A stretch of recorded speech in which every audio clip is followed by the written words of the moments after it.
I want to thank Ancient Grass for being our first guest here on VOSR International. I hope you enjoyed that segment. I wanted to point out that Ancient Grass sent me a bunch of pictures, and I'm going to be posting those on our website at VOSRinternational.com. So you'll be able to go check it out. You'll be able to look at all the radios that he talked about, look at his radio room, and feel free to send us any comments while you're in the website. Just click on the mail icon, and you can send us some correspondence. And also, if you have any comments about the guest segment, or if you'd like to be a guest and take over a segment, let me know. Send me an email at VOSRINT@yahoo.com. That's VOSRINT@yahoo.com. Now we'll move on to our communication segment. As most of you know, shortwave radio does not have any metrics. It's not like TV or any other medium where you can see how many listeners or how many people are tuned in. So the best way for me to tell if this broadcast is getting out there is by communications, by direct communications, and you guys sending in emails and contacting me. There's a few ways to contact us here at VOSR International, and the first is simple email, and the email address is VOSRINT@yahoo.com. That's VOSRINT@yahoo.com. You can also leave us a message on Facebook. We're at VOSR International there. And then we also have a website, VOSRinternational.com. There's a email button there, a mail button. You can just click that and send a message that way. One thing I can tell for sure is that propagation was much better in April than it was in May. Most of the reports I got here in April all had a really good reception. Everybody was saying that the reception was excellent. In March, with that premiere broadcast, there was a lot of fading, and so the propagation definitely wasn't as good. So we'll get into it, and we'll start here from our emails. First off, Peter from Oklahoma on a Kenwood R1000 with a Moonraker Limited X1 vertical antenna. He said the reception was coming in loud and clear there. And he appreciates the program. Then on Discord, Kynon, that's Kynon, from Wichita, reported that everything sounded well on his end. Blah Stuff said it was loud and clear from Wisconsin. We actually had quite a few Wisconsin listeners, and just a side note that I lived in Wisconsin for 35 years in the Reedsburg-Baraboo area.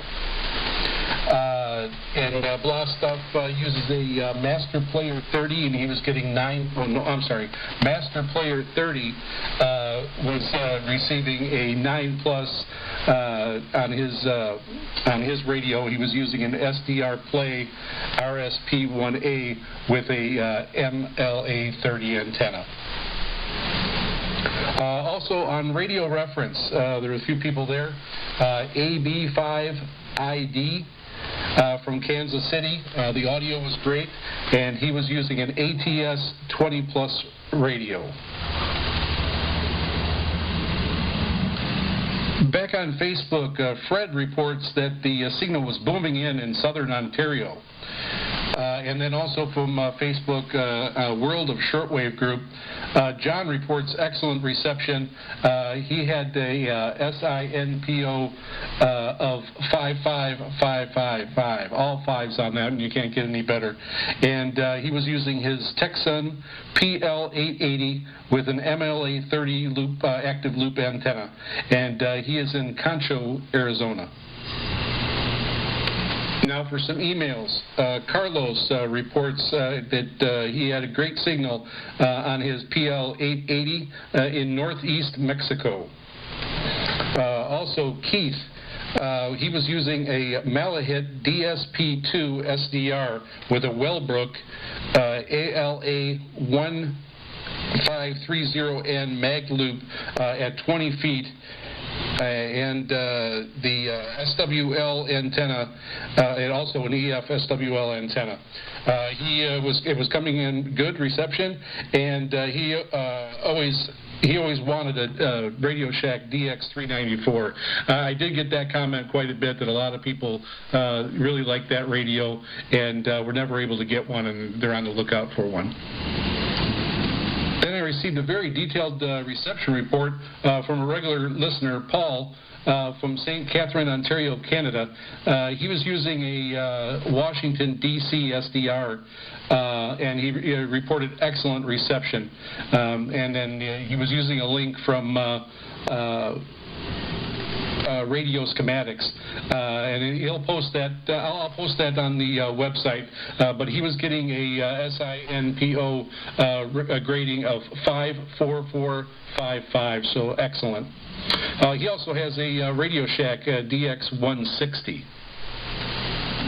Justin caught our rebroadcast, and he's from Wisconsin, and he has a new RSPO Duo SDR, and he's using an MLA 30 plus antenna indoors. The signal was S9 plus, but he did have some periods of rapid fading between S7 and S9.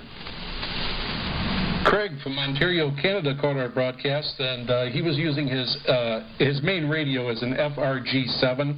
That's his main radio. He has a substantial radio collection from after 55 years of being into shortwave. 55 years.